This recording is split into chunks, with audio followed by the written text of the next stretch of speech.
Joining me right now is the House GOP leader himself, Kevin McCarthy. It's great to see you, Congressman. Thanks for having me back on, Maria. Yeah, and in person on set. Thank you so much for coming in. Have you spoken with the Freedom Caucus? Where is this fight? Where does it stand today? I've spent hours with the Freedom Caucus. Look, we have a close majority. Exactly what the Democrats had in the last time. And we've laid out to the American public, they chose for us to be in the majority, for us to lead. We need to come together as one, otherwise we will not be successful. We've had a very successful conference last week, I felt. Well, you won 85% of the vote, and obviously the majority wants you as Speaker, but you've got to get the 218 votes. Yeah, the difficulty here is we've already had the primary. We've already made that decision, 85% of the conference. If people don't come along, that's going to delay our ability to secure the border. That's going to delay our ability to become energy independent. That's going to delay our ability to repeal 87,000 IRS agents. That's going to delay our ability to hold government accountable. There's no subpoena that can go out until that gets done. And right now, it's actually delaying our ability to govern as we go. So I'm hopeful that everybody comes together, finds a way to govern together. This is what the American people want. Otherwise, we'll be squandering this majority. You were with Joe Biden this past week. What were you able to talk with him about how business is going to be different should you be the House Speaker? I know that there's a movement right now, for example, to remove the mandate for the vaccine in the military. You spoke with the president about that. I did. I had a meeting with the president. I laid out very clearly what the difference will be with the new Republican majority. And we're working through what is the NDA, the National Defense Bill. We will secure lifting that vaccine mandate on our military, because what we're finding is they're kicking out men and women that have been serving. They're not meeting their recruitment. I had a conversation with the Secretary of Defense even last night. But come next week, you'll see that we've been able to. And that's the first victory of having a Republican majority. And we'd like to have more of those victories, and we should start moving those now. So just to be clear, you're saying in the NDAA, which will drop next week, the vaccine mandate for the military will be lifted? Yes, it will. Otherwise, the bill will not move. I've been very clear with the president. The president, worked with me on this. This is the first sign of having divided government. You got some compromise here, and we've got something that the Republicans have been working very hard, and a number of Democrats too, trying to find success, but one-party rule would never allow that to go forward, and now we're going to have success.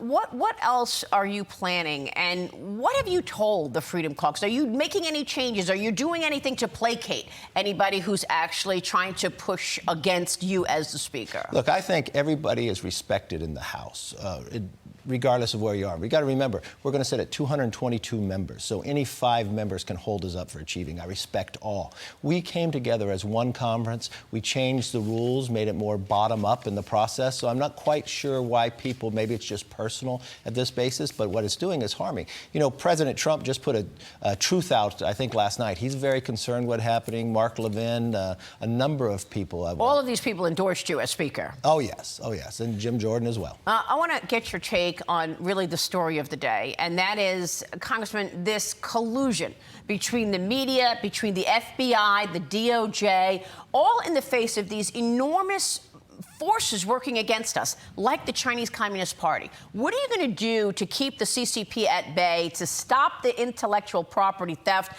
and to stop this collusion and corruption? Well, it can't be the same as the past. What I'm going to announce this week is a new select committee on China.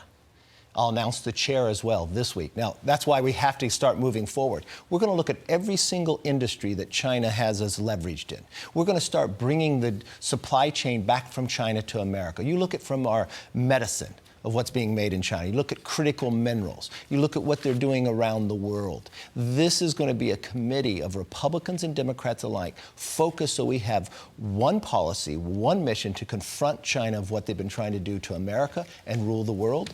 And it's one of the best things that we'll see moving forward with the new Republican majority. I mean, does the media not understand what's at hand, what's at stake? I mean, what about these 51 intelligence officials claiming they're intelligence officials? John Brennan, James Clapper, signing their name to say that the Hunter Biden laptop was disinformation when we knew otherwise. John Ratcliffe on my show saying that's absolutely not true. Exactly.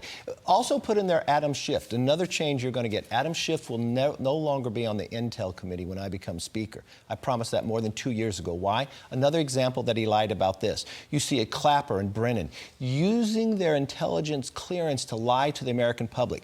What Elon Musk has been able to do, now we know why the White House wanted to fight so strongly against him owning Twitter. All he's done is put out the truth. Now we need to start looking at Facebook, at Google. These now have become arms of the Democratic Party, arms of the Biden administration. But they also used the intel community as well to lie to the American public. Should those people keep their clearances? Should those people still be allowed to have information? If they're going to be political individuals, then no, they should not. And this is just the tip of the iceberg of what we need to investigate going forward. Well, I mean, you know, we knew or we had a sense that this was happening at Twitter, but you're right. I mean, what about Google? What about Facebook? We already know that because of sworn testimony, we know that the FBI was having weekly meetings with social media companies to try to stop them from reporting the truth about influence peddling happening in the Biden family. Think about the timeline of when this was right before the election, just a couple weeks. And remember how close this election was. 95% of all searches go through Google.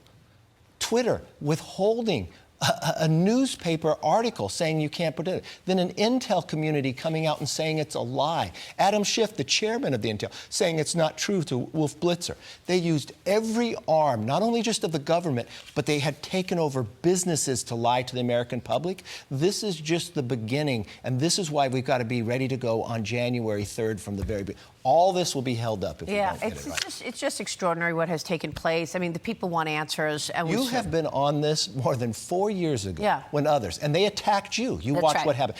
So it's not just when people sit back and say, oh, it's just about President Trump. No, it's about America itself. They go after each and every person that questions them. Look at what they're doing to Elon Musk and the successes that he's had. He's not doing anything but putting out papers that he has found. And now they're trying to discredit a person for telling the truth. Yeah, I saw your interview the other day outside the White House. You said it was disgusting, and it is. And unfortunately, it doesn't appear that the media is informed about these forces like the Chinese Communist Party and what's behind all of this. How is this different than what's happening in China today, where they try to control every single person? That's right. Now we're finding government-used businesses to control what we could find out, what we can say, whether we could even forward or retweet. Yeah. Where is the uprising in this process? That's right. It's exactly right. It's great to see you, Congressman. Thank you. We're going to be watching your leadership on all of these topics. We appreciate it. And breaking news on the vaccine mandate. Thank you for that. Thank you. I'm Steve Ducey. I'm Brian Kilmeade. And I'm Ainsley Earhart. And click here to subscribe to the Fox News YouTube page to catch our hottest interviews and most compelling analysis.